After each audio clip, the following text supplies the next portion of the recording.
Okay, hello everyone. It's still Tuesday, and it is apparently International Lesbian Day. Woot woot! So, I guess I'll start this, Yuri Yandere game. Let's see. Trigger warnings. It doesn't feature any explicit textual or graphical depictions of blood or gore, but it does mention the topics of drowning, being buried alive, cannibalism, bullying, and veiled mentions of homophobia, which might upset people. Reader discretion advised.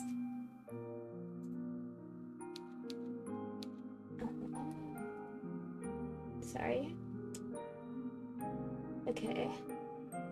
Ah, shoot. Okay. I can't, see my mouse for some reason on here, so, I'm gonna struggle a little bit.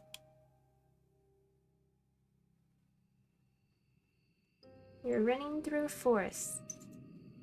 It's late at night, and the sky is as black as pitch. It's pitch black. There's nothing to light your way save for the moon's milky glow, but its rays cannot reach you, not properly. The trees which surround you, jutting out of the earth like eerie monuments to a foreign god, are blotting out most of the light. You cannot see where you're going. Even if you had commenced your flight at a more sensible hour, however, with the light of the sun to aid you, it would be of little use. You don't know where you're going. You have no map, no route, no plan. You're running like a frightened animal, anxious and nervy, with no destination in mind. You have no desire, as you run, save to escape. You cannot let yourself be caught. If that were to happen, you're certain that you would be ruined. You have no choice, therefore, but to keep going, on and on and on, though your feet are screaming at you for mercy. You have no idea how long you have been running. Time has begun to blend together. It has lost all meaning. Something sharp snags at the hem of your skirt, but you do not have the luxury to pause and examine what has happened. Instead, you tug. Your skirt tears, the sound splitting through the forest, and you stumble forwards with a shocked gasp. You are free, but at what cost? Your skirt has been irrevocably damaged. 1 second. It might be too late to worry about such trivial matters now, though. If you don't start running again, and soon, she will catch you. Then your life will be over. You don't know if she's still following you, but you do not want to risk looking over your shoulder. Is the game not showing? Looks like it's moving.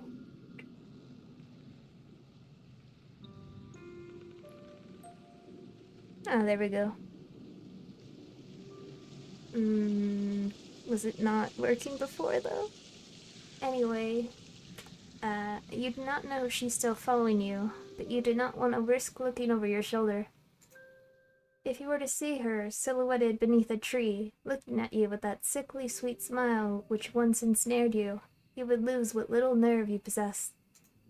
Your legs would lock up, and your blood would freeze in your veins. Then you would crumple. You would fall, but you would not hit the ground. She would be there to catch you. Did she not promise, when you made that contract, that you would never be alone? You would like to take back that silly wish of yours, but it's too late for that. It's too late for a lot of things. All you can do is run. You run and run and run while icy fog swirls about your feet. It's cold enough to sap the heat from your body, and you shudder from it. It feels as though you're drowning. It feels as though you're being buried alive. Your knees and your shins, meanwhile, are bleeding. You cannot endure much more of this. But if you value your own life, you must. You run and you run and you run until, at long last, you reach a fork in the road. There are 3 paths which split off through the forest. Well, 4, if you count the path down which you came. You cannot exactly double back on yourself, though. Not when you have put so much effort into running forwards. You can only press on. There are 3 paths are signposted, which is something of a strange sight given you're so deep in the forest. Dark though it might be, you have grown accustomed to the shadows. You can just about pick out the writing on this old, dilapidated signpost, curved and slanted though it is. Your fate, if you will forgive me for sounding cliché, is in your hands. Now, I wonder, which path will you take? I should have saved. Oh well. Let's go to the shore. So, you want to go to the shore?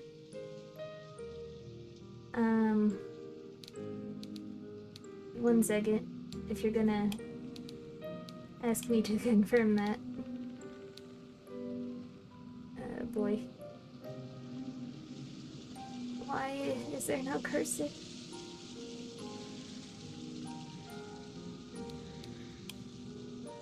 So, you want to go to the shore. Good idea. What will you discover there, I wonder?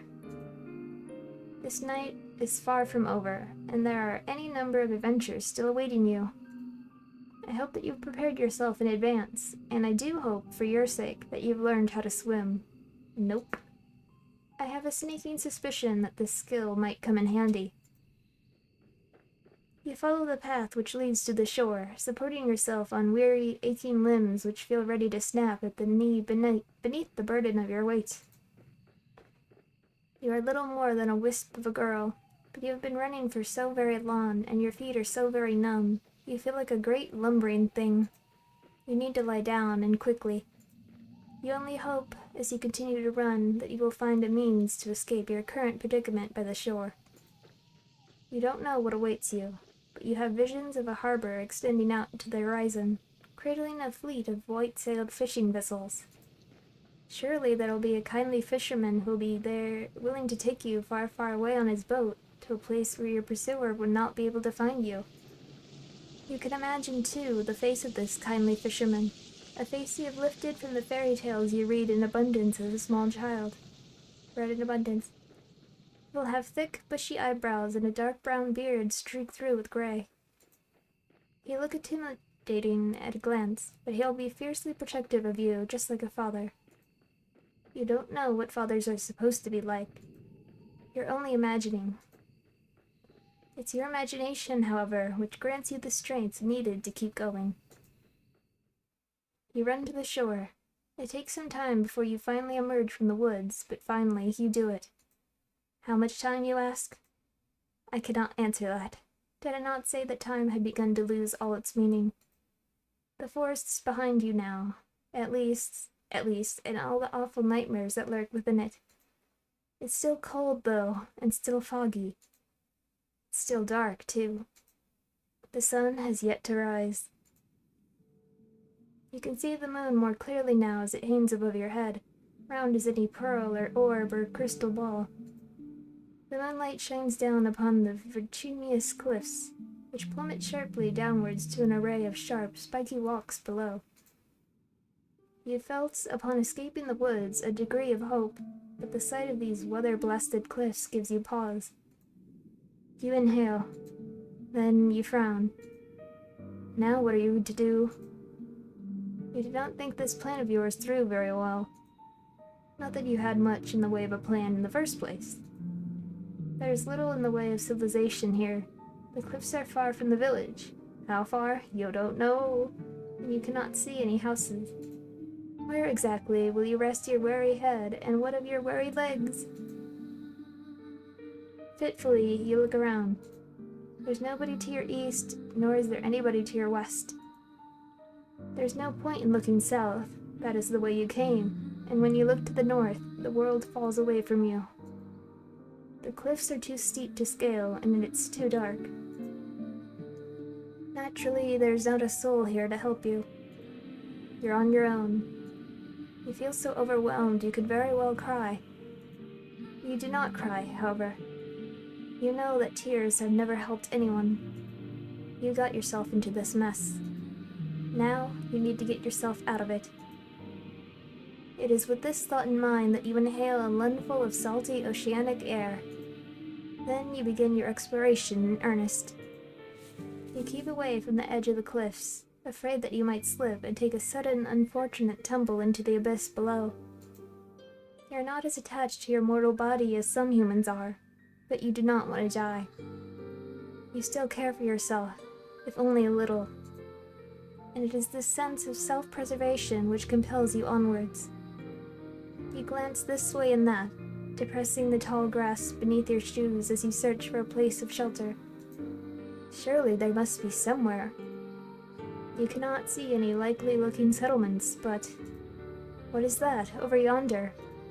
Could that be a roof? You hurry onwards, hope budding anew in your heart, until, at long last, you reach your destination. There's a house, after all, out here in the wilds, though it doesn't, at a glance, look very welcoming. The solitary house that you have discovered not so far from the cliffs is rather unremarkable. It's so small and squat, you cannot imagine it contains within it more than one floor. You cannot even imagine that it contains much more than one room.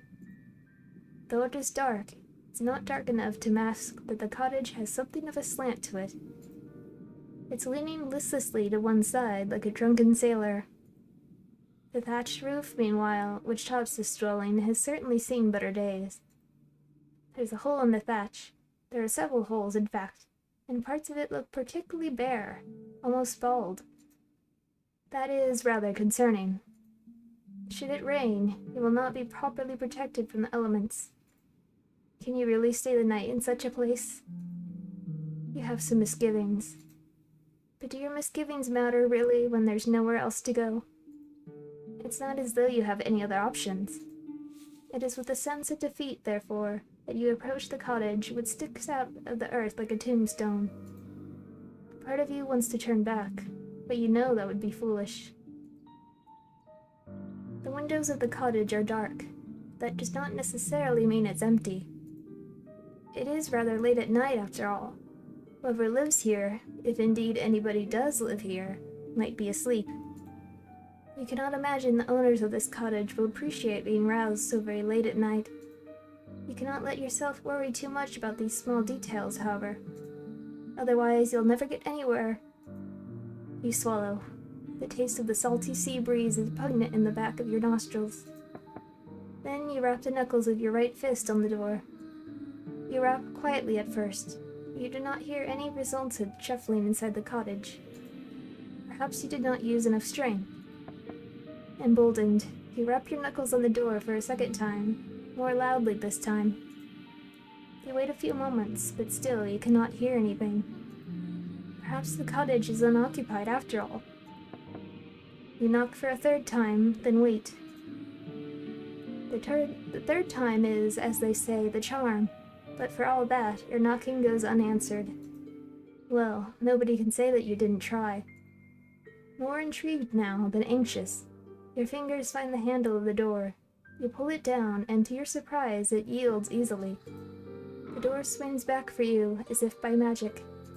It feels almost as if this was preordained. You step foot inside the cottage, which is very dark, and glance around. It's hard to see, given the lateness of the hour, but the cottage's interior is about as inspiring as its exterior. Which is to say, not very. It's every bit as small and as cramped as you fancied when you observed it from the outside.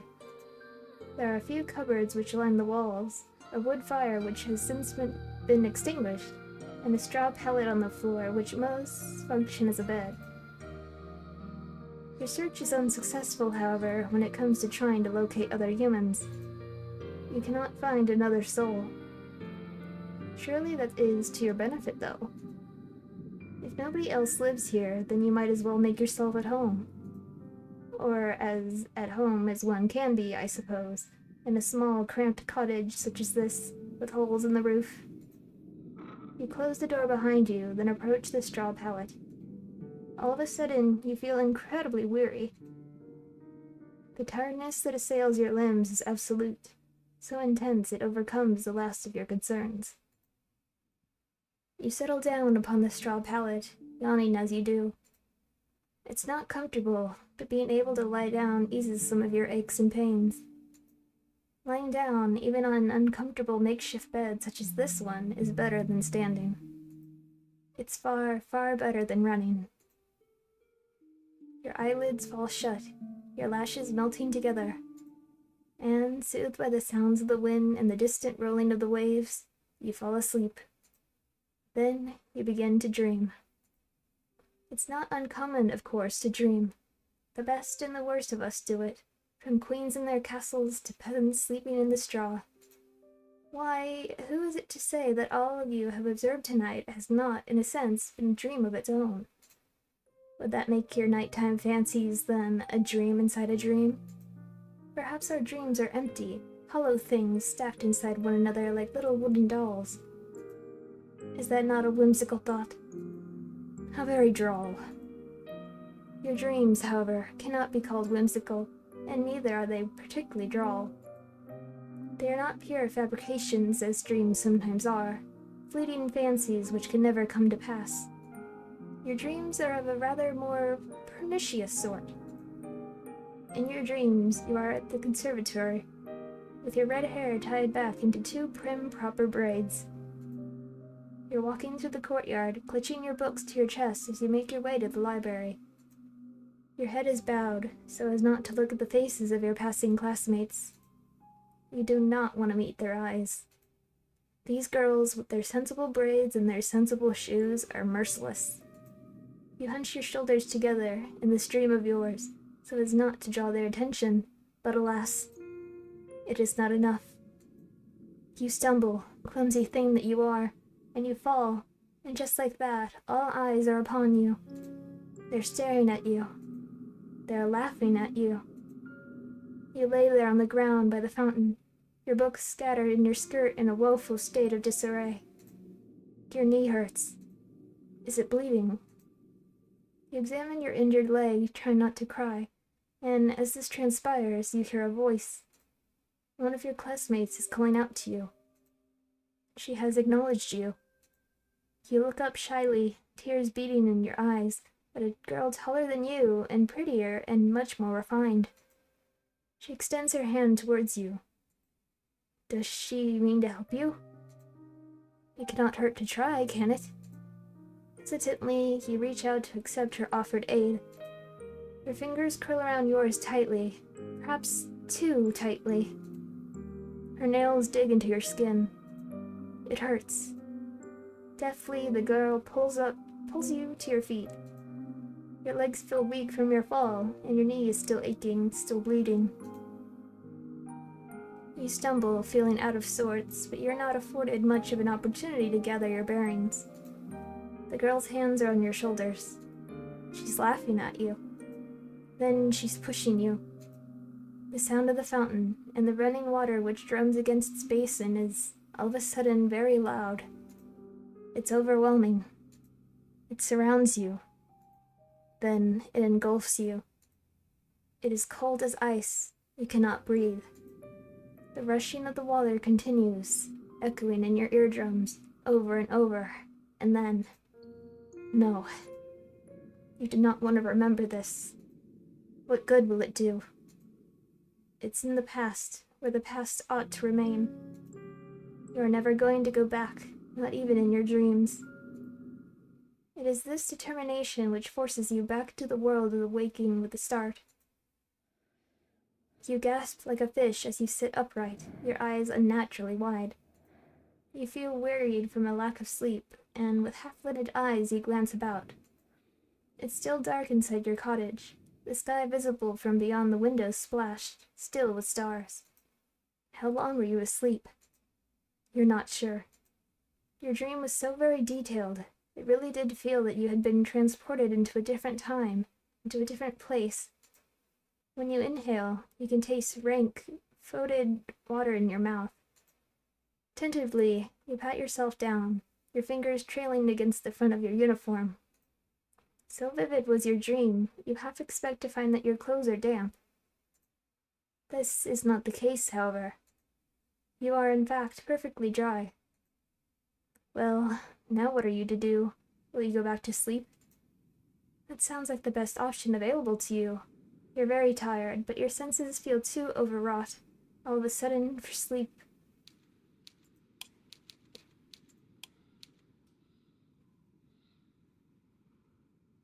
Come on.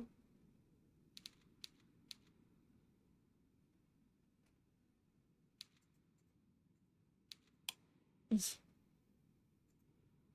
You did not think you could bear it. On unsteady legs, you rise to your feet, then stand by the window. You look out to the starry sky and to the pitted moon which hangs amongst them, and you frown. You can hear the wind outdoors, howling like an injured animal, and more softly, the ebb and flow of the waves as they meet the cliffs. But that's not all. What is that sound? Why, it's almost like singing. The voice is far away enough that you cannot pick out any individual words, nor even the individual syllables. But there is a haunting quality to it all. The singer, whoever they are, possesses quite the pretty voice, high and clear like a bell. The song is a melancholy one which stirs your heart. Curiosity takes root inside you, as it did during that fateful day you found that book in the library. Logically, you know you should not go outdoors to seek the source of the singing, but emotionally? That is another matter altogether. You really should have learnt your lesson by now. You should know better than to go sticking your nose into business which does not concern you. But naughty little girls such as you never do learn. You cross the old fisherman's cottage as though in a dream, and reach for the handle of the door. The handle depresses easily enough beneath your grasping fingers, and the door opens with a click. The rest of the world yawns before you, framed in the doorway, all of it bathed in moonlight. You thought it was cold inside the old cottage, but it's colder still now that the door is open. An unpleasant wind rushes forth to meet you, knifing mercilessly through the fabric of your uniform. You look across the cold, inhospitable landscape, your fingers clenched into fists at your sides. Then you step out into the unknown. You canvass the cliff face, led by nothing more than the luxurious singing. So haunting and ethereal is this voice as it hangs on the breeze, it would be enough to send 1,000 ships off to war. You keep walking into the night until you reach the very edge of the cliffs, where they drop downwards into empty air. You ought not to go any further, but the voice has yet to cease. You can still hear it, echoing inside your head. It compels you to act. You look down at the shore, which seems like a dizzying distance away, then out to the ocean, which is breaking against the scattered rocks below. Your eyes narrow with determination. Then you take a step towards the cliff. These cliffs are steep, and the rocks below them are sharp. You can see them glinting in the darkness, their tips jagged like the teeth of hungry predators. The cold wind blows, rocking your hair, and you shudder from it. Your shoes were not built for scaling cliffs, and your heels do not have much in the way of purchase, particularly not when the cliffs are so steep. Clinging to the cliffs is no small feat, yet you are determined to ease yourself down onto the shore, in one piece preferably. The wind is so powerful, it feels as though there's something deliberately malicious to it. You wonder, during your descent, if it means to knock you off your perch on purpose, to cast you down to the rocks below. Well, if that's what it wants, then you refuse to give it the satisfaction. You can be awfully stubborn at times, and now is one of them. You continue to climb. How long have you been at it now? Until, at long last, your feet meet the shoreline below. You have made it, and you did not sustain too many injuries. Your palms are throbbing, yes, after gripping those rocks, and you might have a few cuts, but your wounds are of a shallow and superficial sort. Things could have been worse. You flex your fingers.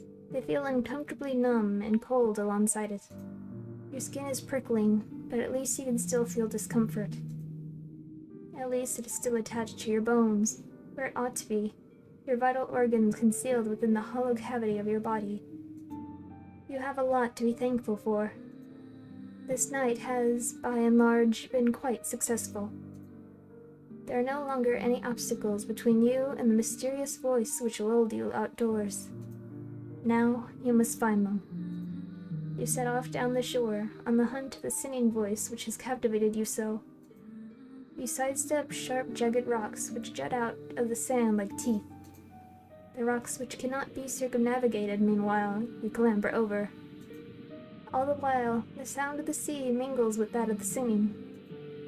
It provides an ethereal, haunting backdrop to your exploration, one which further adds to the surreality of your moonlight stroll. The waves lap against the shore, then recede shyly, pushed and pulled by the bleached white moon which hangs overhead. The oceans that you've seen in your library books were all blue as sapphires, but this ocean is different. It's so late at night, it looks black instead. The indulging surface of the water reminds you of a mirror, though its depths are even deeper and much more mysterious. A sense of foreboding settles upon you, but you try to quash it. You will not let yourself be afraid. You round a corner, your feet unsteady in their sensible brown shoes, and then, at long last, you see her. There's a woman sitting upon a rock out in the ocean. The woman's eyes are closed and her lips are parted, her expression soulful. She's singing.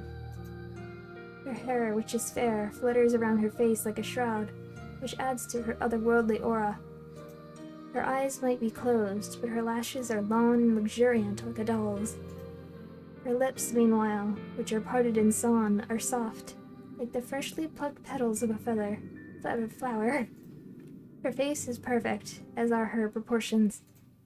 Her neck is tall and slender, like the stem of a flower. As for the lower half of her body, meanwhile, well, it's nothing like anything you have ever seen before. It is here and here alone that the woman betrays your narrow human definitions of beauty, for her legs are non-existent. Rather than two awkward appendages, this woman has, instead, the sleek, shimmering tail of a fish. Is she not, then, a human? She cannot be, not with a tail like that. This unusual sight makes you gasp, and quite audibly at that. You do not mean to be rude, but you cannot help yourself. Humans tend to react poorly to things they do not understand. At least you did not scream. That would be even ruder. Oh my! You meant to observe the mermaid from a distance, but it would appear that your shocked gasp was loud enough to attract her attention. The fish-tailed vision sitting upon the rock is looking at you. Her gaze is so piercing, it feels almost as if she's looking through you. Your heart seems to stop inside your chest, as if by some manner of magical spell. You thought the mermaid pretty when first you observed her, sitting on that outcrop of rock, her face turned in profile. Now she's looking at you, however, and see that you were mistaken. She's not just pretty, she's beautiful, so much so, it's almost unnerving. She looks as though she has stepped out of the pages of a picture book. She's simply too perfect to belong to this world. Perhaps she's some kind of vision, a waking dream, a hallucination. But no, she is none of those things. Her tail might be an impossible thing, but its scales look slick and wet regardless, like those of any fishes one might find at a market. These scales are iridescent and bathed beneath the light of the moon. They seem almost to glow. The sight of her rather takes your breath away. You look at the mermaid. She looks back at you. You prepare yourself, expecting some sort of altercation. But the surprise soon fades from the mermaid's face. Her lips, which once were pursed in a frown, now shift upwards. She's smiling. Then she says in a refined sort of voice, My, it really is good to see a human again, particularly a human girl. I was beginning to fear that your kind had all disappeared, and I would no longer have anybody left to tell me of the world above the waters. My, this is quite the effusive greeting. The mermaid's introductory speech is positively brimming with excitement of a sweet girlish variety. She's rather more amicable than the fine polish of her syllables would make one suggest. You might be a well-bred lady yourself, with an accent to match, but you cannot help but feel overwhelmed. Anxiously, you observe the mermaid, and you ask her what she means. What happened? As to that, I'm afraid I can't say. I've been sitting on these rocks and singing for many, many nights, but nobody has come to see me. There have been no lovely humans for me to play with. I was beginning to wonder whether your kind had disappeared altogether. I feared some manner of calamity had occurred while I was slumbering beneath the water's surface, and your kind had been eradicated. You shudder, then reassure the mermaid to the contrary. You do not know about the humans that she used to speak with, but you, at least, have not been eradicated. You are still here. Yes, well, I could see that, the mermaid answers with a light laugh. It really is a relief. My fellow merpeople who live beneath the water told me not to worry, but I could not help myself. I've always been fond of you humans. It was rather sobering, sitting here night after night, all on my own. It gets so lonely here. Now, that is an interesting turn of phrase. It catches inside your head like a burr. Have you heard it before? Is it the name of a game you're playing? So, dear human, did you say that you are unfamiliar with these parts? Hesitantly, you examine the mermaid. Thoughtless though you might be at times, you're not so self-centered that you cannot detect the note of longing in the mermaid's voice. It is evident, as she looks at you, that she's hoping for a particular answer to her query. This answer, alas, is not one that you can furnish her with. You don't want to lie to her. It is after some hesitation, therefore, that you reaffirm your earlier words, though this time you embellish them. You tell the mermaid that you are a traveler from a far-off land, one which is very dissimilar to this one. It's not a complete fabrication. You tell her that you have only just arrived by this shore, and you are unfamiliar both with your immediate surroundings and those further afield. If there's a village nearby, then you have never set foot in it. You don't know what this village is like, nor how many inhabitants it boasts. You don't know if a calamity, as the mermaid grimly supposed, had struck this land. But if she fears all the humans within the immediate vicinity have been laid low by some mysterious malady, then she needn't worry overly on that score. You are still alive. Are you not, you wonder, enough to satiate her curiosity with the human realm? Yes, that is true. You are here.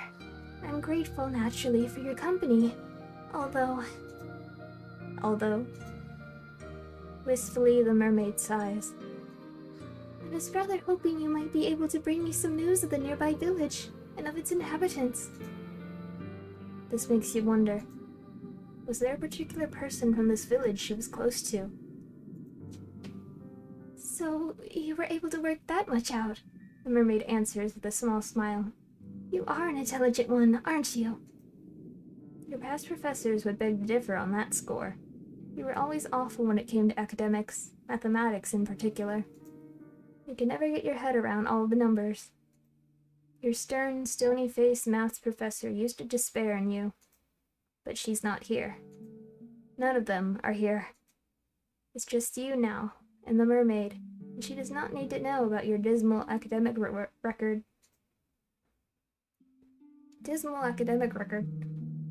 You allow yourself a small smile, touched by her compliment, and tell her that it was nothing more than a lucky guess. For a guess, it was remarkably accurate. You're quite right. I did have a close friend from the nearby village. She was very dear to me. Internally, you congratulate yourself on this piece of detective work. How very clever you are. There are many humans in this world, of that I know.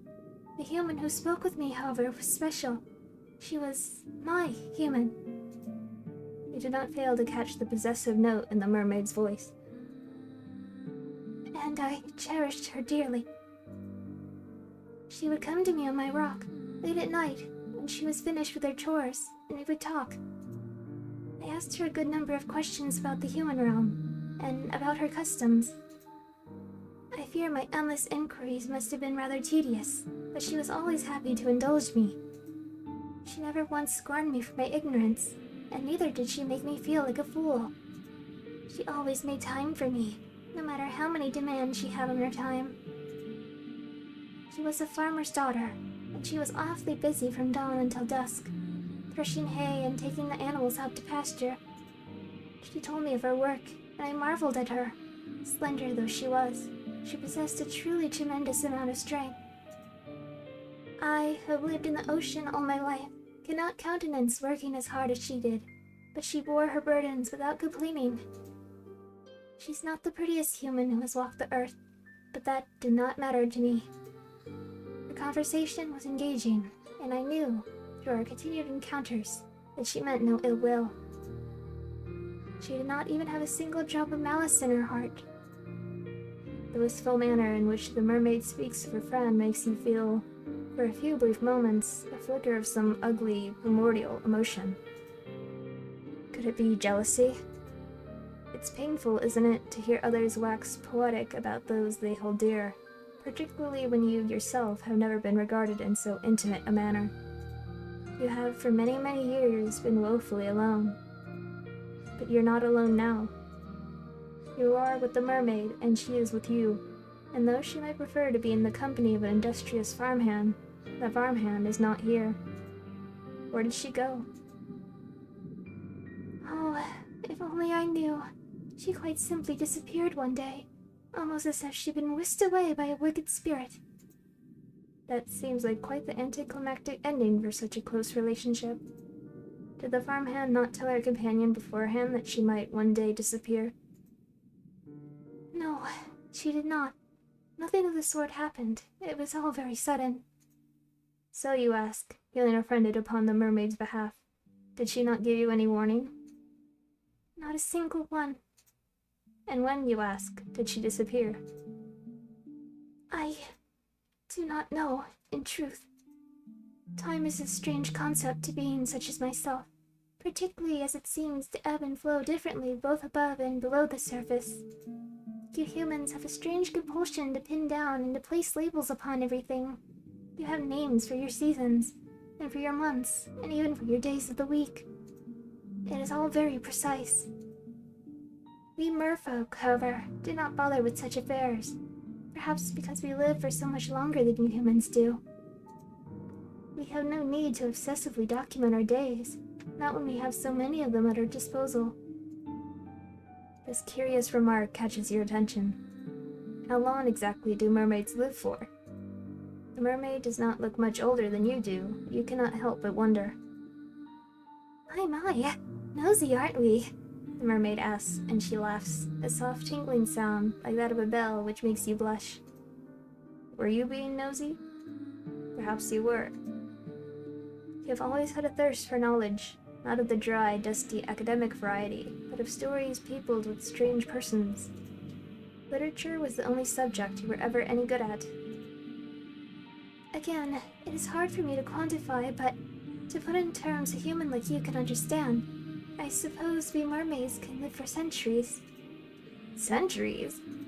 That is quite the surprise. But perhaps it shouldn't be. You have been subjected to any number of surprises tonight. What is one more to add to the pile? I've not been waiting quite that long, however, for my friend to return to me. I think it has been but a few seasons. It might not sound like much, but never before have I been so aware of the passage of time. I have experienced any number of wants during my life, but I have never wanted anything quite as badly as I want to see her. I wished she would sit with me, and she would talk to me, just one more time. But perhaps I'm asking for impossibility. I've been waiting for long enough now to presume that she will not be returning to me. I fear that something must have happened to her, or to her family, or perhaps to her whole village. You could hear the worry throbbing in the mermaid's voice. so potent that for a few moments you swear you can feel the depths of her sorrow within your own breast. Her sadness over this human girl is a deep, dark thing, almost fathomless. You cannot let yourself indulge it for too long. Otherwise, you fear you might drown in it. Ruefully, you tell the mermaid once more that you cannot help her. You are only a traveler after all. What do you know of a single insignificant farmhand in a nearby village? Yes, I thought you might say that. It's quite unfortunate, but... oh well. I ought not to reflect upon all that I am missing. That would be churlish of me. It would not be fair to you either. You did not approach me, I'm sure, with the hope of hearing about all of my woes. I should be grateful instead, for all it is that I do have. I still have my long, long life, which stretches before me like a golden cord, and, of course, I have you now. Does she? Do I not? I ought to go soon, before my absence is noticed. Will you not come and visit me again tomorrow night? I think I would like that. I've always enjoyed speaking to humans. You make me feel less alone. You cannot help but feel, as the mermaid observes you with those enchanting eyes of hers, that she does not truly wish to speak to you for your sake. She wants to use you instead as a substitute for the farmhand that she had been missing so very ardently. The thought stings, though you really ought to be used to it. Still, to be held in lower esteem than a farmhand of all things, it makes your self-esteem sting. You try not to let the mermaid notice this, though. The woes of your past are not her fault, much as the woes of her past are not yours. It's silly in any case to be jealous of a girl who might very well be dead. That's what you tell yourself. It's the only way to prop up your bruised sense of self-worth. You would, you tell the mermaid after a pause, like to see her again. You would like that very much. Oh, thank you! I've been feeling very gloomy for quite some time, but seeing you has invigorated me. Finally, it feels as though I can smile again. Did she not smile, you wonder, after her friend disappeared? I did not, no. I did not have the heart. Without her, the world seemed very dull and drab. Your company has cheered me immensely. This is why I like humans so much. You are not callous and unfeeling, like the merfolk who live beneath the water's surface. You are much kinder than they are. Oh, if only she knew. If the mermaid was aware, I wonder, of how petty you are, and how jealous, would she still care for you? Well, that is neither here nor there. You agree to meet the mermaid come sundown the following night, then make your slow, stumbling way back up the cliffs, then to the cottage you have purloined as your own. Once indoors, you settle down upon your pallet, and then you close your eyes. The sighing of the wind outside and the distant roiling of the waves against the rocks do not disturb you. You feel, after your midnight encounter of a mirish kind, quite at ease, perhaps prematurely so. What happened to the icy fear which prompted your frantic flight through the forest? Where has all that gone? Do you not think you're being a bit complacent? No? Oh well. You will. The following morning, when it arrives, is cloudy and overcast. It's not a particularly pleasant morning, but at least it's not raining.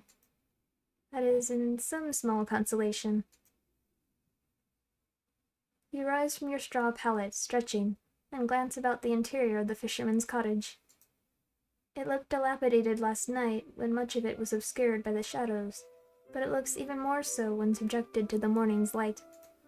The cottage's interior has the distinct, disquieting appearance of having been abandoned in a hurry. There is broken pottery strewn about the ground, and the singular wooden chair, which once must have stood by the singular wooden table, is lying on the floor. The doors of the cupboards, meanwhile, are ajar, the shelves within depressingly bare. A quick search reveals a handful of edibles, but there is precious little to be getting on with. If you wish to live here comfortably, you'll have to look into foraging. You ate very little last night, and your stomach is empty. It was the malcontented rumblings of your stomach, in actual fact, which roused you from your slumber. but your body seems to be very far away indeed, much like the gray clouds which choke the sky. You're not thinking of your own physical discomforts. You are dwelling, instead, upon the events of the night prior. You cannot help but think of the mermaid. Did you truly meet an aquatic maiden last night during your nightly stroll when you could not sleep? It sounds unreal, especially now that the sun has risen and the shadows from the night prior have dispersed. You cannot quite believe it. It must have been a dream. But why, then, can you recall it so very clearly? You help yourself to the scant food and drink available to you, all the while thinking of your next course of action. Now what are you to do? You plan, of course, to return to the shore come nightfall, so that you might once again see the mermaid, but the night will not arrive for quite some time. You need to find some means of keeping yourself occupied until then. The uninspiring interior of the cottage does not furnish you with any particular ideas, so you decide to go for a walk. Your soles still ache after your exertions last night, but if you go slowly, you ought to be all right. That's what you hope, at least. You do not want to spend much longer than you have to in the fisherman's cottage, no matter how cold it might be outdoors. It's almost as cold inside as it is out, and in any case, the cottage is far too small. You leave the cottage behind you and set off. You do not know where exactly you are going, but you suppose it does not matter overly much. You do not have any particular destination in mind. Your meanderings lead you to the cliffs, which are steep and sharp. The drop to the shore is a perilous one, so much so that you have to wonder at how you were able to descend the cliffs the night prior to meet the mermaid. You are rather more determined than you ever realized, though I, of course, could have told you that much. You are surprisingly capricious for such a small, slender human. You walk along the side of the cliffs, keeping a sensible distance away from the drop to the shore. You might have survived last night's excitement unscathed, but you do not fancy trying your luck. It would be so like you, really, to avoid a drop to your death in the darkness, only to stumble during the morning's light and take an irreversible tumble. Your fortunes have never been the fairest. Your meanderings along the cliff revealed to you all manner of curious flora. You thought the night prior that the cliffs were weather-blasted, but you can now see that your assumptions were incorrect. There are flowers here, very warm and bright, like the sun's light during the summertime. Or you think, with a flush of pleasure, the fair hair of the mermaid, whom you were certain you spoke to last night. These flowers are so very like her hair, it's uncanny. You step towards the flowers, drawn towards them, and sink down to your knees. The tall grass brushes your ankles like a caress, the morning's dew wetting your skirt. Your clothes are getting damp, as are your legs, but you care not for this minor discomfort. You have just had an idea. Why not make a gift for your new friend? You're sure that she would appreciate it. Why would she not? She told you in a voice which was steeped with dolour that she had been feeling lonely. You want to see her again, and when you next see her, you would like to make her smile. It is with this thought in mind that you begin to pick the flowers which are growing upon the cliffside. These flowers do not have any thorns, and their delicate stems snap easily enough between your fingers. You take care when plucking these flowers to leave a substantial amount of stem intact. You'll need these stems so that you might twine the flowers together. You mean to make for your mermaid a diadem, something she will be able to wear in her hair. This tiara is certain to suit her. She's so pretty, anything would suit her. You continue to work, slow and steadfast, as the weak sun shines. It takes time, but you are eventually able to fashion something you're satisfied with. You can only hope the mermaid will feel similarly, if indeed she really does exist. Carefully, you pocket your makeshift diadem and decide to forage for some food. You discover during your search some fruit trees whose sweet burdens are enough to fortify your spirits. For the present, at least. It's fortunate, really, that you're so excited about your moonlight rendezvous with the mermaid. If you were less focused upon the future and dwelt more in the immediate present, you might have more of an appetite. The emptiness in your stomach assuaged, you return to the cottage, whereat you mean to wait for the setting of the sun. There is very little to do, you soon discover, in the cottage other than checking the cupboards and sweeping the floor, occupations which both feel depressingly pointless. There are no books to read either, with which you might pass your idle hours. You do, however, busy yourself with trying to light a fire, so that you might ward off the cold. The time is horribly slow in passing, in part because you have precious little to do, but also because you cannot stop thinking of the mermaid. Will she really return to the shore she said she would? Can you truly trust her? Oh, you hope that you can. If she were not present at your designated meeting place, you think you would die from disappointment. The seconds continue to trickle by, unchecked by any hourglass, and as they do, the sun sinks beneath the horizon. Part of you worries, however, that it might still be too early to search for the mermaid. Will she be there yet? You sit there, your stomach tied up in anxious knots, and as you listen to the wind which buffets your windows, you hear it. The sound is faint, but you recall it well from the night before. There's a single, solitary voice outdoors, tempest-tossed amidst the roiling waves.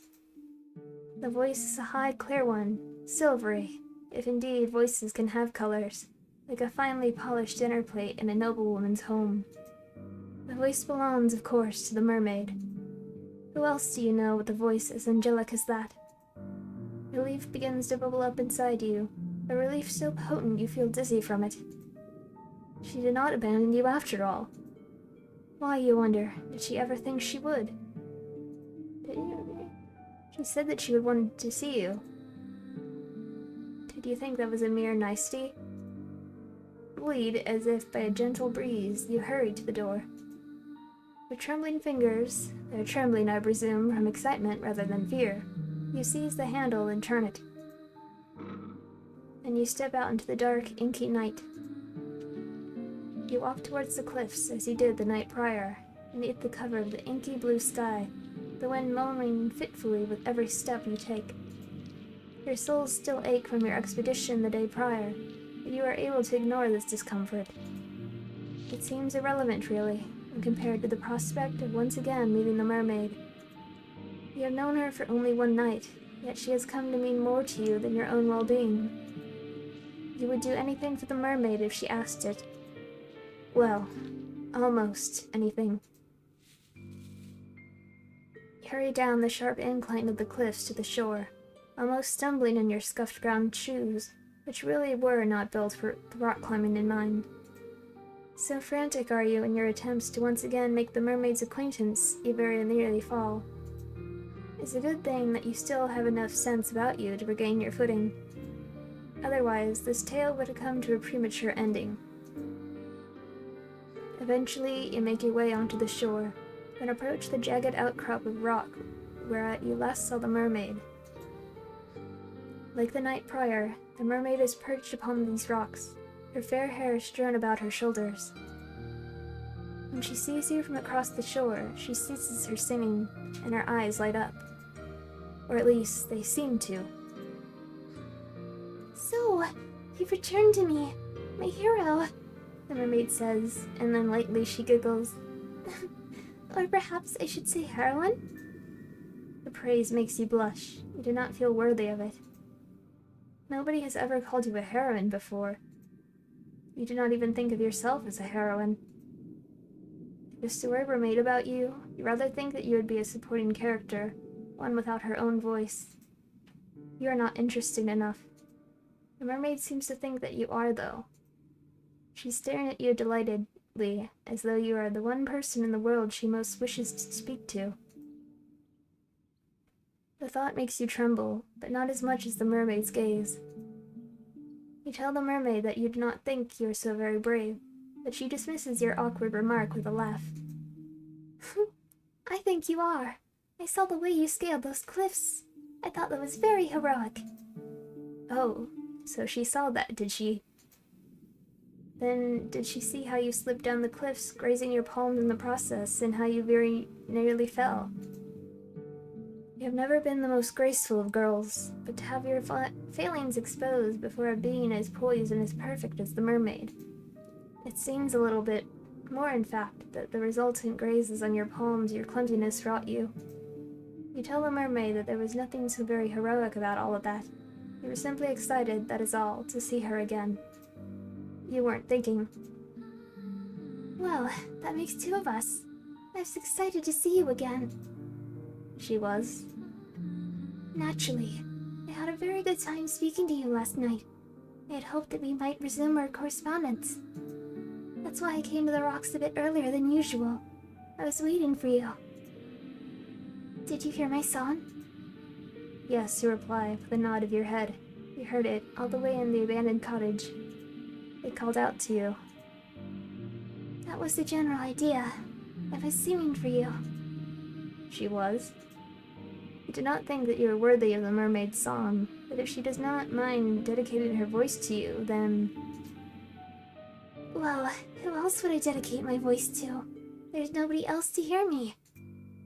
That is a good point, you suppose. Shyly, you'd look back at the mermaid. You thank her for her song. It was very beautiful. Then tell her, before you can lose your nerve, that you have prepared a present for her, too.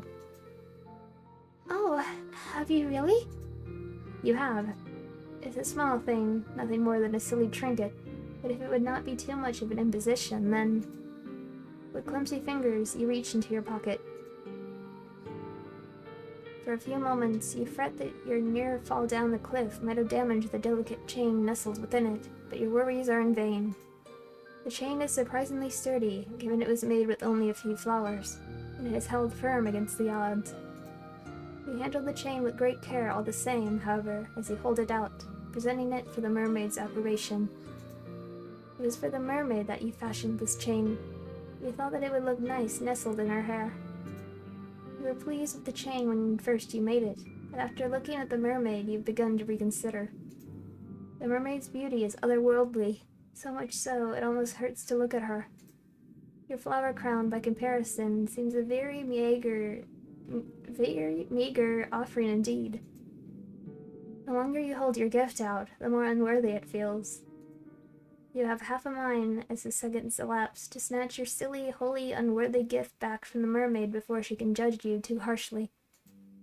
But the mermaid's lips curve upwards into a smile, and in a voice so full of gratitude it makes your heart throb, she says, "Oh my!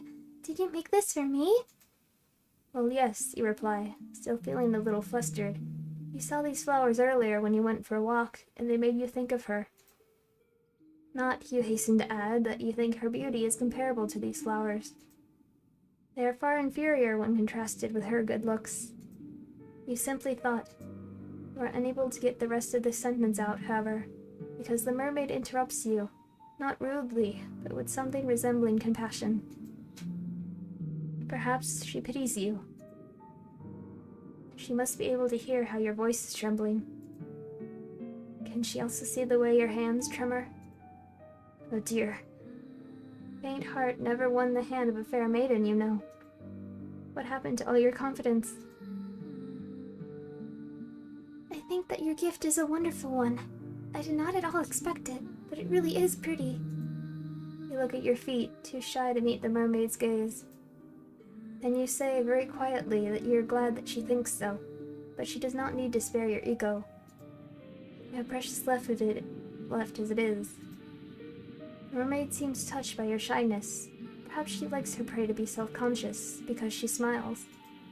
"I'm not simply saying things to spare your ego. I'm not like that.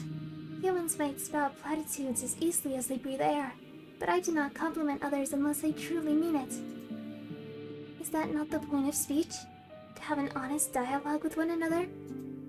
If one party in a conversation is withholding their true intentions, then conversation is impossible. Playing games is a waste of my time, particularly given my time above the surface is so very limited." Oh.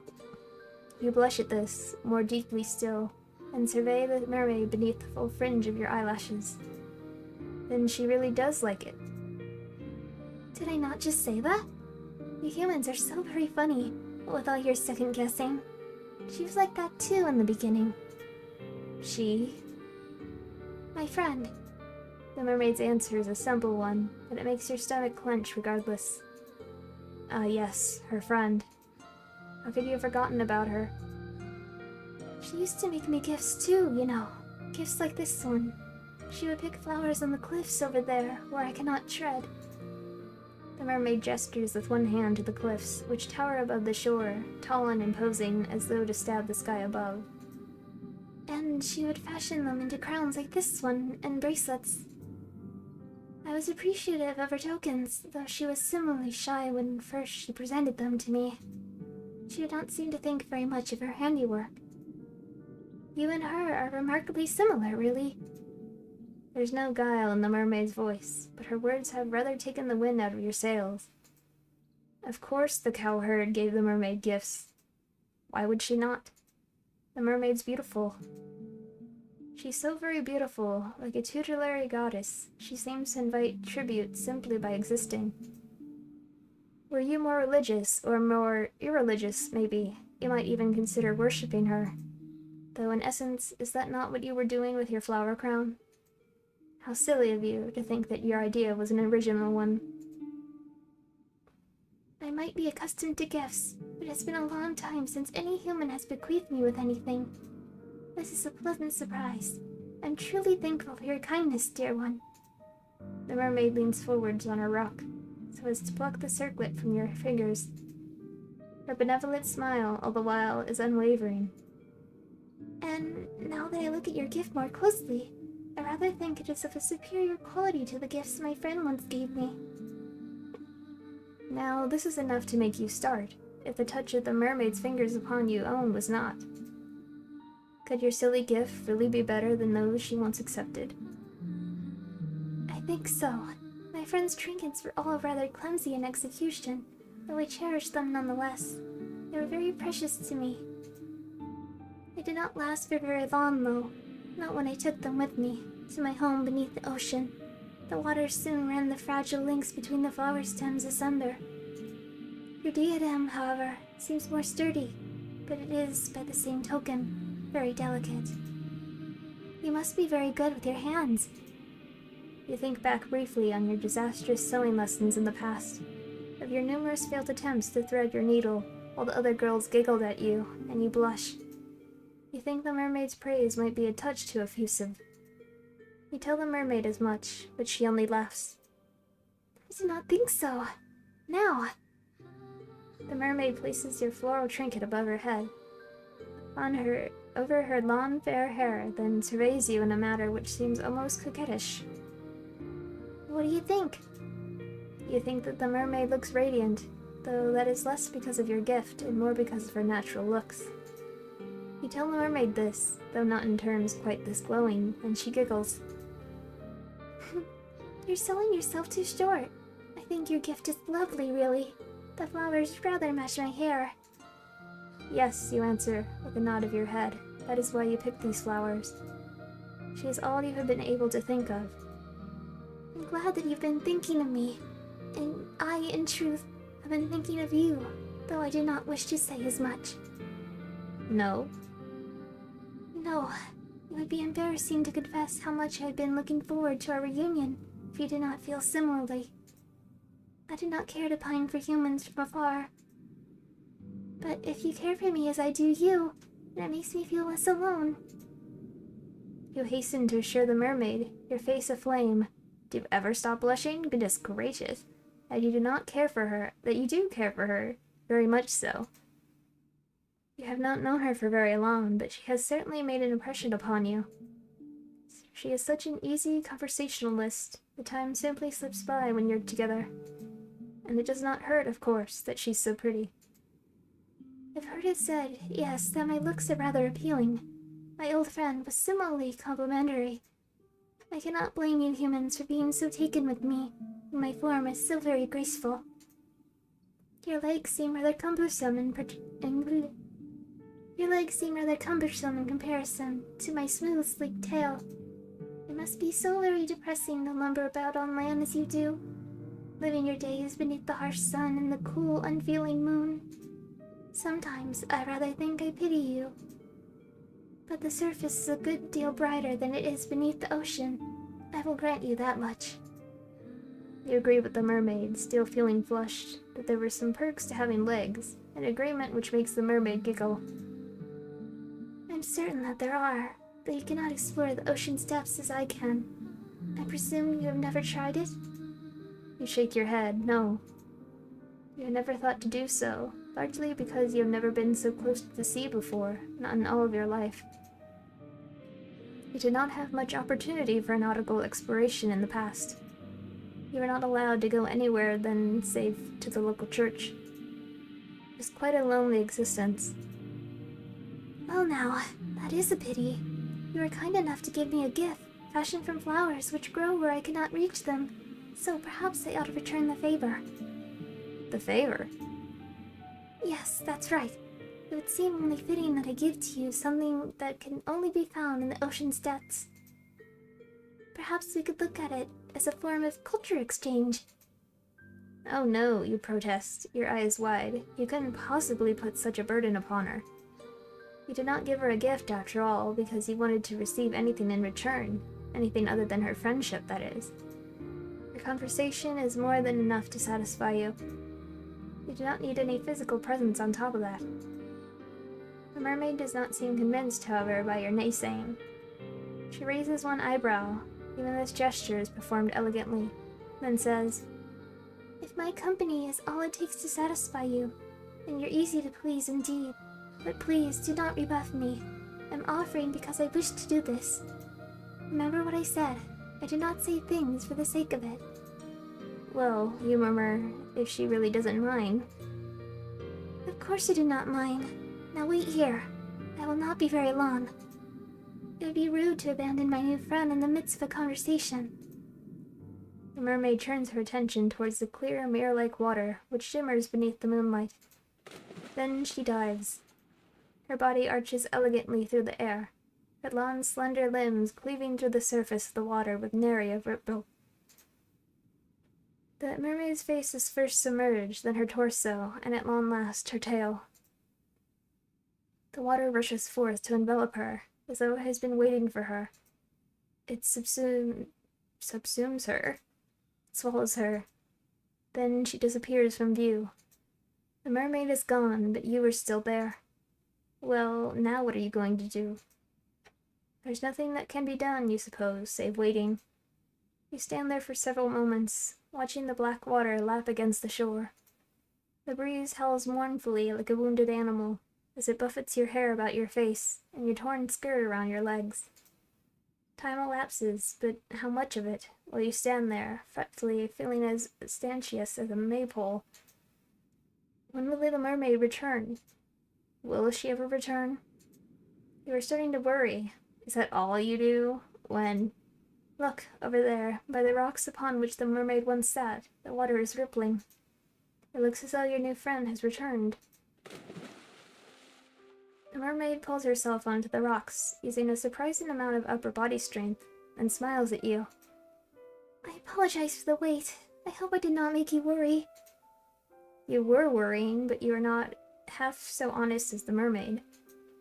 Mermaids might be spoken of as devious tricksters who lure sailors to their deaths, but they are in actuality very sincere. They are much more sincere than most humans. Perhaps that is why your kind fears them so.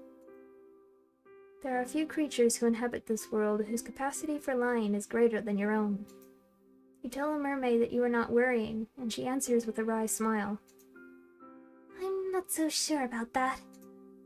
Ah, the mermaid is wilier than you give her credit for. She's seeing straight through you. But no matter. It took me some time, but I was finally able to retrieve for you a gift. I did not have the means to turn this into a pretty piece of jewelry, as you did with the flowers, but I wish to give it to you nonetheless. I do hope that you like it. The mermaid leans forwards, then holds her gift out towards you. Her slender fingers unfurl about it, like the petals of a flower being folded back, and... Oh, what a pretty gift it is. The ocean might be dark and deep, cold and unfeeling, but the same cannot be said for the object which glitters upon the mermaid's palm. She has fished from the depths of the water a beautiful shell, one which shimmers prismatic colors beneath the moon's light, much like the scales on her tail. The shell is so very pretty, it quite takes your breath away. You look at the shell worriedly, your teeth biting your lower lip. That is a bad habit, you know. You will make yourself bleed. Then ask the mermaid if this is really all right. Would a gift like this not be wasted on you? Of course not. I want you to have this shell because it makes me think of you. It does? How so? I thought it should be obvious. The shell is a lovely find. As are you. Oh.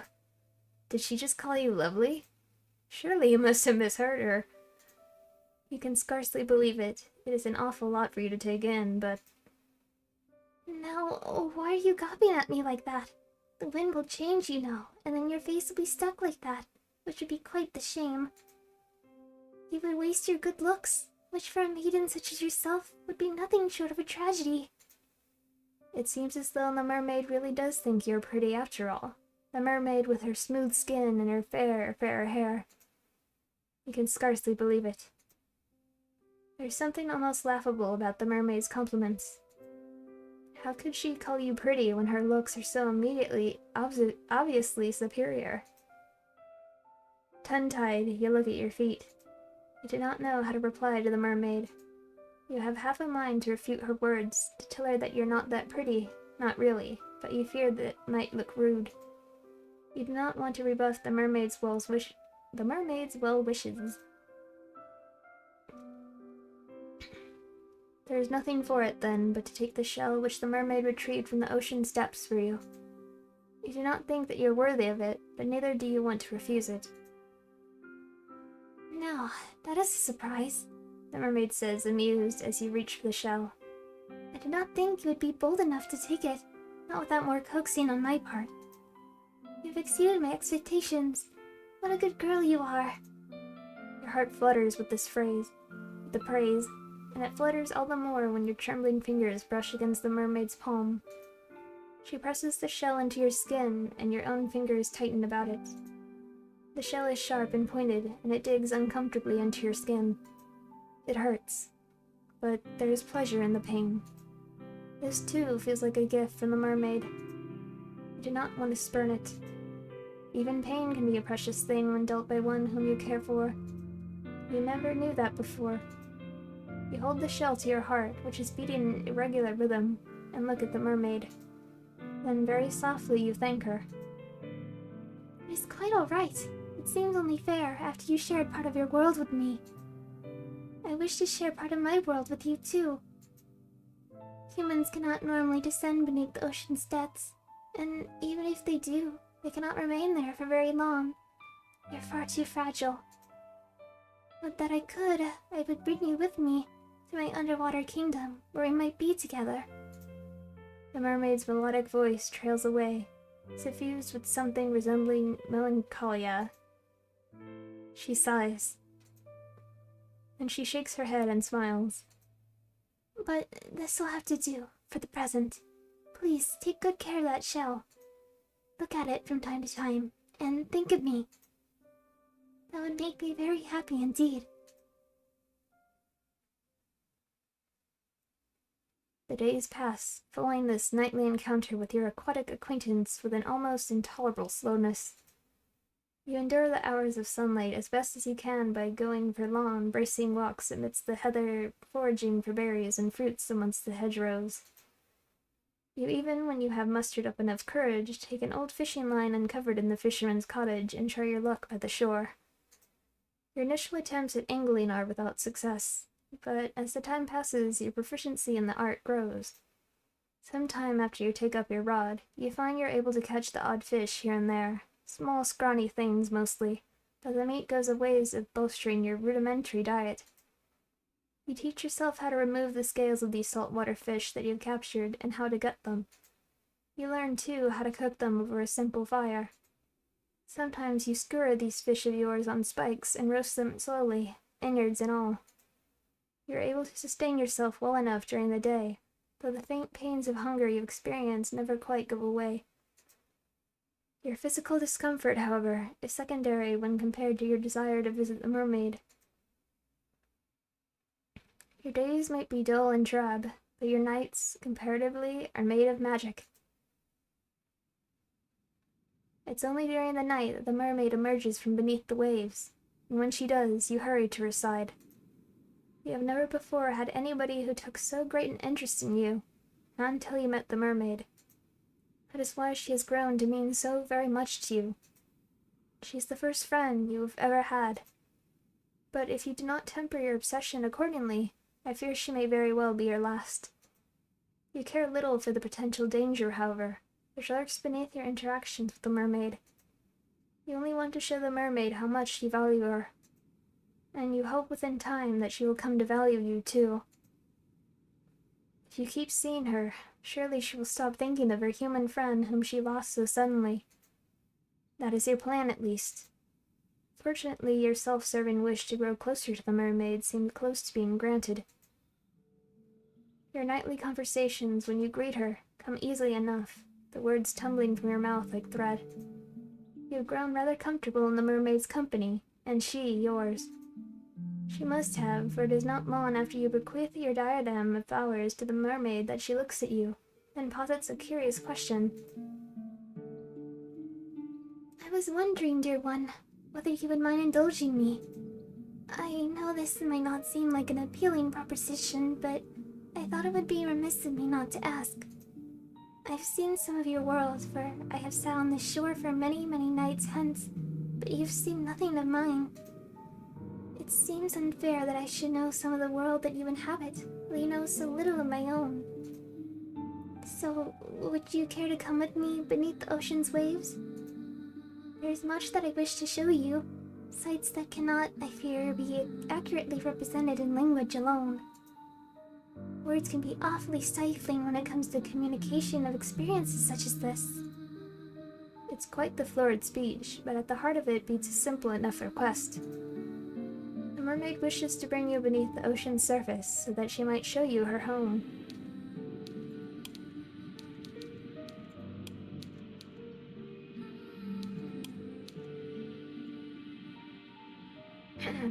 You're flattered, initially, that the mermaid wishes to show you something so personal.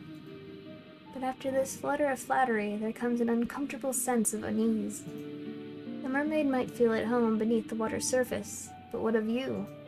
You are a human girl with two awkward, ungainly legs, and you were not made to live under the sea. You frown, and mistrustfully, you look at the ocean. It's late at night, as it always is when you speak to the mermaid, and the water does not look blue. It appears instead to be obsidian. The waves moan as they break against the rocks, which jut out of the shore like a mighty dragon's bones. They sound angry, violent almost. Salty sea spray arcs through the air. Caught in the moonlight, it shimmers sharp as knives. Hesitantly, you take a step back. You are a little afraid of the sea. It's so restless, so deep, and so all-consuming, it reminds you of a hungry monster. You have never submerged yourself beneath the ocean before. You never had the opportunity. You do not even know how to swim. You are fearful for your own safety should you consent to dive beneath the undulating meniscus of the water, but... Do not look so frightened, dear one. I will be with you, and I will not let you go. You have my word. Shyly, you glance at the mermaid. She's still perched upon her rock, her hands folded neatly upon her. Well, she does not have a lap, not really. You're still afraid, but the mermaid's reassurance does help. Has she not told you numerous times that she's nothing if not honest? You trust her not to break her word. She'd not leave you beneath the waves, abandoning you to a cruel, lonely fate to become the food of so many fish. Of that you are certain. That is why, despite all of your misgivings, you find yourself nodding your head. If that's what she wants, then you will accompany her. You're interested, too, in what lies beneath the ocean's surface, out of sight. Oh, I knew that you would agree. Thank you very much for humoring me. I will endeavor to make these next few moments the most memorable you've ever experienced. Now, would you care to come with me? I shall be your guide. The ocean's depths might be dark, but I will not let you get away from me. I promise. The mermaid extends her hand towards you, a hand which seems to cut through the moonlight just like a blade. The moon's celestial rays play against the mermaid's upturned palm so that it shimmers. The mermaid's hair too is glowing, backlit by Selene's glow, so that she almost looks like an angel. Her beauty is such that for a few moments you cannot do anything, neither step towards her nor back away. You feel frozen in place, rooted into the sand like some shore-growing tree. You still do not understand why the mermaid has taken such an interest in you, but an old adage does occur to you. You ought not to look a gift horse in the mouth, or ignore the pleas of a graceful, dignified mermaid. You reach out, your arms shaking like the skinny bough of an ancient tree, and find the mermaid's hand with your own. The mermaid's fingers curl about your own, her nails, only now you notice how sharp they are, digging into your skin. Though the mermaid herself looks very soft, her grip is surprisingly strong. You do not think if she willed it, you would be able to get away from her. But why would you want to? She does not mean you any harm. Now, let us be on our way. There's much to see in my underwater kingdom. I cannot wait to show it to you. The mermaid turns toward the ocean, as do you. A brief moment passes, one during which you allow yourself to stand there, your hand claimed by the mermaid's, as the wind buffets your hair and your skirts. You inhale deeply. The smell of the salt is heavy in the back of your nostrils, so much so you could choke on it. It is not a particularly pleasant smell, but you have grown accustomed to it after living in your tumble-down cottage by the shore. It's nostalgic, almost. You have a vague feeling, as you stand on the precipice between your world and that of your aquatic companions, that you might never again be able to smell the salts in the air like this. That is just a silly supposition, though. You're being foolish. A mermaid will return you back to the surface in due course, will she not? You hope that she will. You, unlike her, cannot breathe underwater. You open your mouth, meaning to ask the mermaid about this fact, but you are not afforded the opportunity to speak. The mermaid has already shifted, her fingers still twined about yours.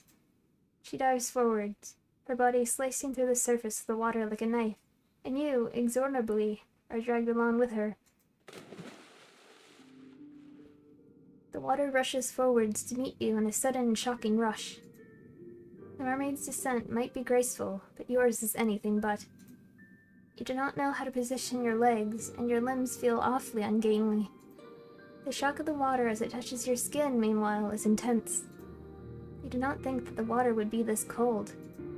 No, it's not just cold, it's freezing. It feels as though all the warmth has been sapped out of your skin. If your head was not already beneath the ocean's waves, you would gasp from it. You do not gasp, however. You cannot. You have always been submerged. Your body no longer feels as though it's your own. Your hair is unspooling behind you like thread, and your skirt is fluttering. Your body rocks to and fro, as though being soothed in a mother's arms. It's a curious feeling, but it is not wholly unpleasant. If only it were not so cold down here, beneath the ocean's depths, you might find it relaxing. It's dark under the surface of the water, yes, but you have not ventured so very far, not yet at least, that the glow of the moon cannot penetrate its depths. Your surroundings are illuminated, though faintly, and thanks to this precious illumination you can see the schools of fish swimming about you. Their scales all glisten as they arc through the waves like rainbows. They do not look like life forms. They appear instead to your fairy tale-addled mind to be ancient relics brought to life through some strange arcane sorcery. They are pretty. No, that word is not significant enough. They're beautiful. You do not know, as you stood upon the shore, how very full of life it was beneath the water's surface. You do not know, either, how very beautiful these aquatic denizens of the deep were. You've never seen fish like these before, not in real life. You have memories, vague, hazy memories, of dissecting a fish once, in a particularly gruesome biology lesson. But that feels like a very long time ago now. You would far rather think on your present than dwell upon your past. But the seconds pass, and as they do, the mermaid continues to swim, leading you deeper and deeper into the ocean's depths. Well, once you were close enough to the surface that the moon's light could still slice through the waves. Now it is so very dark you can scarcely see. Your vision is beginning to blur. You can feel an uncomfortable pressure weighing down on your inert body. You have descended, you realize, with a ripple of anxiety, too deep. Humans are not meant to descend to these depths. The water, once cold, now feels freezing. It caresses every inch of your exposed flesh, as if to sap what little warmth you might still possess. You shiver, and when you do, you swear that you can hear your teeth clattering, despite the water which stops your ears. The water is stopping up your nostrils. There is so much water down here at the bottom of the ocean. It is endless. A mermaid might be able to breathe underwater, but you're not so fortunate. Your body is so far less sophisticated than hers, and it requires oxygen with which to furnish your body with continued strength, not salt water. The thought of trying to inhale the endless water which surrounds you makes you shudder. You would rather not attempt it. You do not have gills. When will the mermaid take you back to the surface? Surely she must know that you have fast begun to near your limit. You might have been under the water for too long, and it is too cold. And it's dark now. In any event, you cannot see much of anything. The joy you once felt during your underwater adventure has begun to dissipate, just like the less of the oxygen you still possess. It's time to return to the surface now, but how are you to communicate this to the mermaid?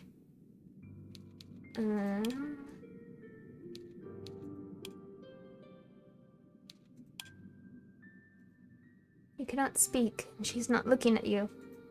She's staring instead fixedly at something beyond your comprehension, something far away, perhaps in the underwater gloom that you cannot see. Not knowing what else to do, you try to pull your arm free from the mermaid's grasp. You hope that this will signal to her that she's grown too carried away in her endeavors, that she ought to cut short your expedition and return you to the shore. The mermaid does not react, however, to your attempts to escape her.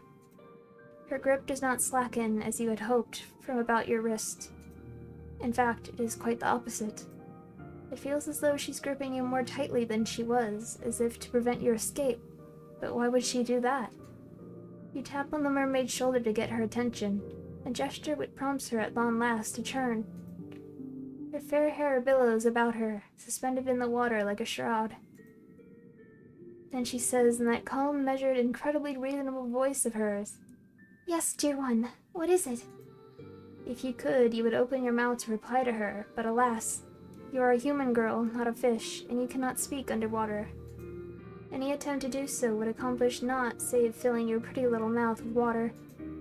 The mermaid really ought to have considered that before she started to ask you questions, but your comfort seems to be the last thing on the mermaid's mind.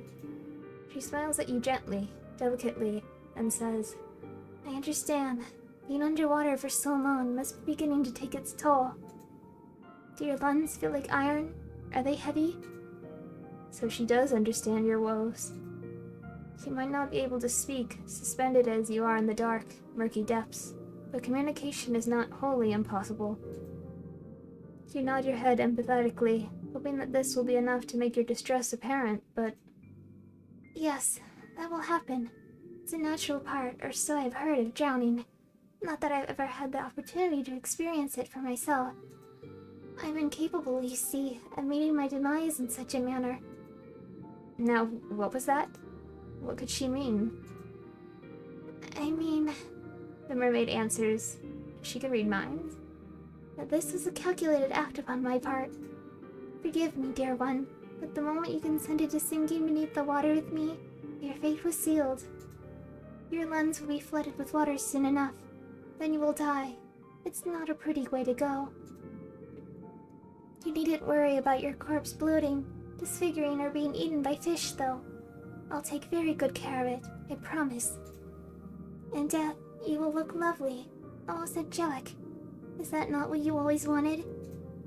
The do not know what the mermaid thinks it is exactly that you want, but you think that she is laboring under some severe misunderstandings. You would like to try and correct her. You do not want to die, but of course you cannot open your mouth. What a pity. Well, at least it saves me the effort of transcribing your dying pleas. I doubt they would be particularly interesting. If you want to know why I'm doing this, then I would not mind obliging. I have no secrets to keep from you. Other than the secret, perhaps, that upon your first meeting, she nursed within her cold fish's heart the desire to bring about your watery murder. You might have liked to know that before you agreed to sink beneath the ocean's surface with her. I am only doing this because I have no choice. The other girl I liked, after all, the one whom I adored, disappeared. She went away, and I was never again afforded the opportunity to see her. You remind me of that girl, though you do not look much alike. Do not act very alike either. Yet you are both humans who, despite your delicacies, have no shortage of determination. How your kind is able to live when your lifespans are so very short, and you're susceptible to so very many diseases, is a mystery to me. Though my lifespan far eclipses your own, and I am far sturdier, I cannot help but marvel at the tenacity of you humans. I know that if I were as fragile as you are, I would not be able to exist in this world. I would be far too afraid. I would see my own death lurking behind every corner. Just as you can see your own death looming before you. It's not so very far away now. You can feel it coming closer and closer, and closing its cold, icy fingers around your throat. You humans are incredible. I cannot help but respect you, weak and pitiful though you are. She respects your tenacity so very much, she wishes to extinguish it? That does not make very much sense. Perhaps my words are confusing you, but it makes perfect sense, to me at least. My beloved cowherd left me. I don't know where she went, or what happened to her. Perhaps she was murdered by bandits. Perhaps she contracted a horrible disease. Perhaps she simply fell and cracked her skull. I do not know. I'll never know. For many, many days and many, many nights, disappearance tormented me. I cannot help but wonder how it came about. There were so many possibilities I cannot imagine all of them. This thought terrified me. It still does. That is why I'm going to take you to my underwater kingdom with me. There, we can be together forever. Nothing will be able to tear us apart then. I'll brush your hair, and I'll dress you in the finest pearls found from the bottom of the seabed. It'll be lovely, much, much lovelier than any sort of miserable existence you might be able to eke out above the water. In my citadel, you'll never be attacked by bandits, nor ravaged by diseases. You'll be quite safe, I promise. Quite safe, yes, and quite dead too, surely. Well, yes. That is the only unfortunate aspect of my plan. She considers your death nothing more than a mere misfortune. A mermaid might be surprisingly cold after all, but perhaps you ought to have predicted this. She is part fish. Are fish not cold-blooded like lizards? You probably learnt this at some point during biology class, but your lessons are beginning to feel very faint and far away now. Your body is beginning to fail you. You cannot take much more of this. It is a necessary sacrifice, though if we're able to be happy, I'm doing this, for both our sakes. I do apologize for tricking you, but please, try to understand. I really have been lonely. You would be more inclined to sympathize with her, perhaps, if her loneliness was not ushering you in your inevitable demise. You are too preoccupied with your dwindling reserves of oxygen to feel much in the way of anything for your captor. You can feel the pressure of the water against your eyes. They're beginning to ache. Perhaps you're crying. You do not know. The water masks much of your anguish. You have been drifting underwater for almost 3 minutes. That is a remarkably long time to go without any air. Your vision is beginning to cloud. Your surroundings, already dark, look darker.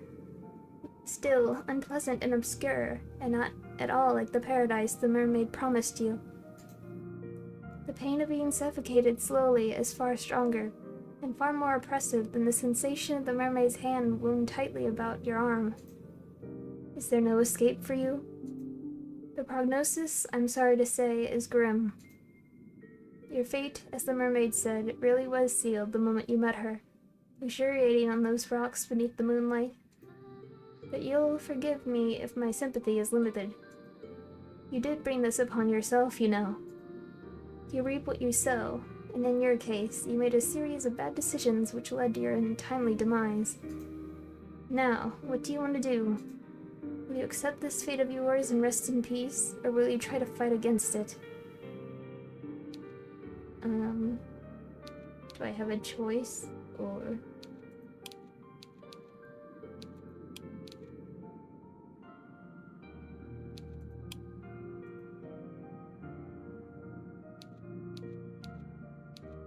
Accept.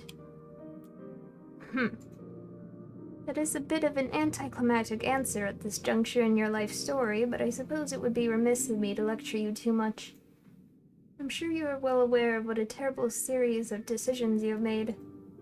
There's no need for me to belabor the point. That would be boorish, not to mention tedious. I'm rather tired of scolding you.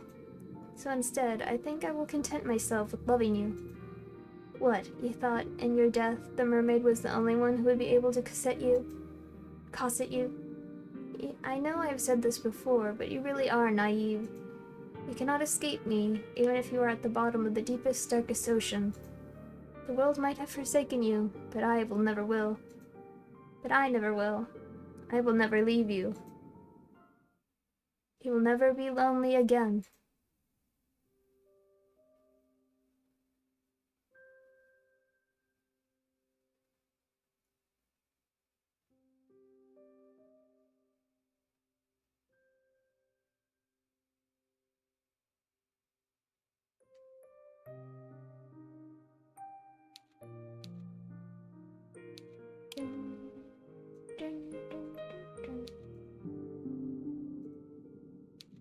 Fight. I like that look on your face. It is a look full of determination, the self-same determination which first prompted me to take an interest in you. I can tell that you're not happy with this ending. You did not come all this way, after all, to drown. That is quite the indecorous demise, regardless of how many fine stones and shells the mermaid means to twine through your hair after your death. If you wish to carve out a new story for yourself, then I would be only too happy to indulge you. Just try not to get on the bad side. Or, good side of any homicidal naiads this time. The drowning of fair maidens is something of a cliché. Your fate is once again in your hands. Now, I wonder, which path will you take?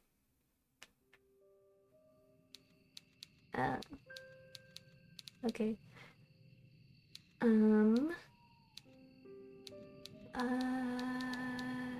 Castle. So you want to go to the castle. Good idea. All decent fairy tales tend to conclude in castles once their beleaguered, put-upon heroines are finally able to wed the handsome princes they once dreamed of.